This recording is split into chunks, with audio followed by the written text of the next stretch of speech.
bought the house about 13 years ago now, and it was the worst house in the street, guaranteed.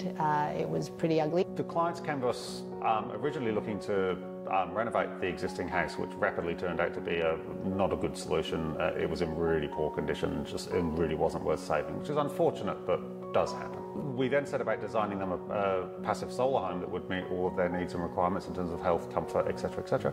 And along the way, we discovered passivhaus, and that was both them and us discovering it. It was the start of our passivhaus journey. It's been going for a few years now. Passivhaus, as far as I was concerned, was an end outcome. It met the requirements that I wanted in a house. I wanted a house that was not freezing cold in winter, not stinking hot in summer. Passivhaus just happened to be able to provide those features as part of the design that came with the house. The house is a lovely block of land, but it has a few challenges. So north is to the street, and it all falls away from the street as well. So we've ended up with this quite lovely courtyard design, which is quite inefficient in terms of a floor plan in many ways, but has led to this very elongated house with this beautiful green roof up in the middle section that divides the front half and the back half. So therefore these green roofs are this very elegant and yet incredibly practical solution to quite a few geometric challenges that we faced. Yes, it's a passive house, but it's also oriented in a way that suits our block, and that's why we get the lovely light that we have in the mornings. That's why in winter it doesn't get so cold in the back of the house, because we get the sun coming in, but in summer it doesn't heat up. Like, all of these things kind of work hand in hand together to make the house what it is. I think the design process maybe was a little bit more interesting to people in that we spent a lot of time working out the design.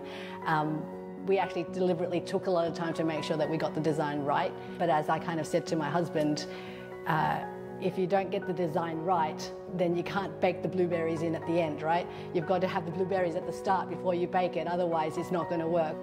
I think our house would have been a boring Grand Designs episode because there was no drama or issues within the build process that would have captivated the audience of the struggle of building. It was a very smooth process from start to finish.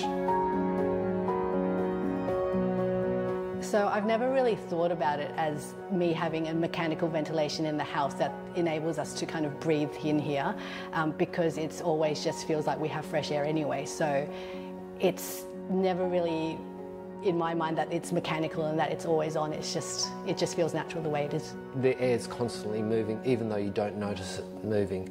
So you can pretty much open up your windows whenever you feel like it. You just don't have to open them up for ventilation reasons. We've found that we don't open them up ever in winter because it's almost always colder outside.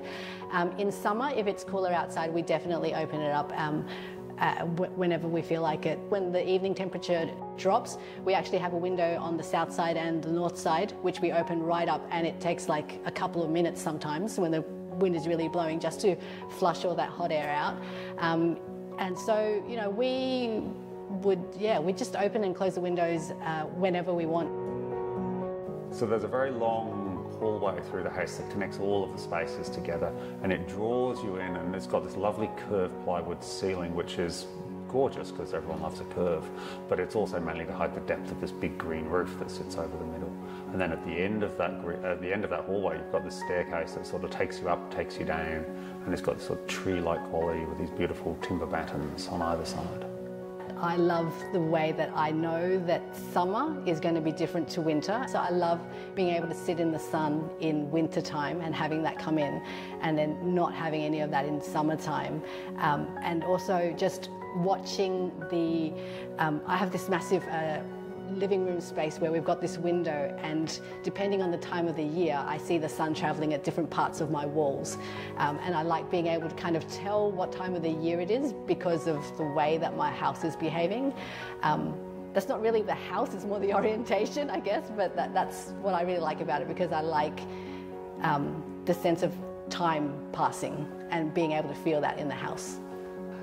For me, the best advice would be definitely working on making sure your house is very well insulated. To me, that is the most comfortable facet of the house. The comfort that I have coming into this house of being completely oblivious of what the outside temperature is just very, very convenient. Yeah, we think we might have spoilt the kids a bit with this house being super comfortable, super quiet. Whenever we go to anywhere else, which isn't a passive house, which is basically any other house that's not this house, they complain about how cold it is or hot in summer, and I don't know if I'll ever get them to move out, which is a bit of a problem.